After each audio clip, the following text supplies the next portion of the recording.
Good morning. Another beautiful day in God's kingdom. Today we're going to be looking at the book of Exodus and we're in chapter 24. And we're going to read two verses in here. So let's start with verse 3. And this is what it says. Moses came and told the people all the words of the Lord and all the rules. And all the people answered and with one voice. And they said, all the words that the Lord has spoken, we will do. And then again in verse 7, Moses, now speaking again to the Israelites, he takes the book of the covenant and he read it in the hearing of the people. And they said, all that the Lord has spoken, we will do and we will be obedient.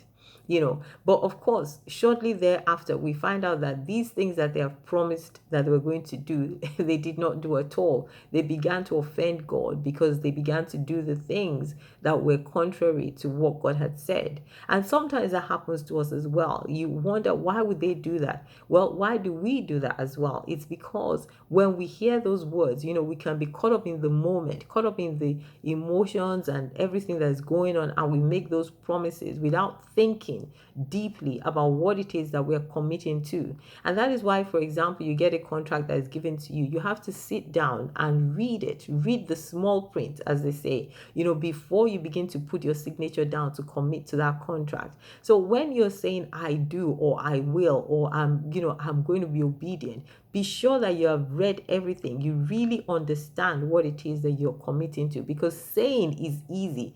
Doing is the hard part. Doing is the real task. Anybody can say, like somebody said, talk is cheap, but doing is the real deal.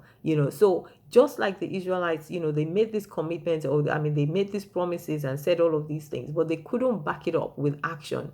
We shouldn't be caught up like that. Before we commit to anything, even as we commit ourselves to the Lord, let's sit down, let's think about it and commit, because we are convinced, because we have gone through everything, and we know, what, I'm going to just commit to this and I'm going to stick to it, because I've done it, because I've spoken it, then I'm going to actually follow through and do what I've said I will do.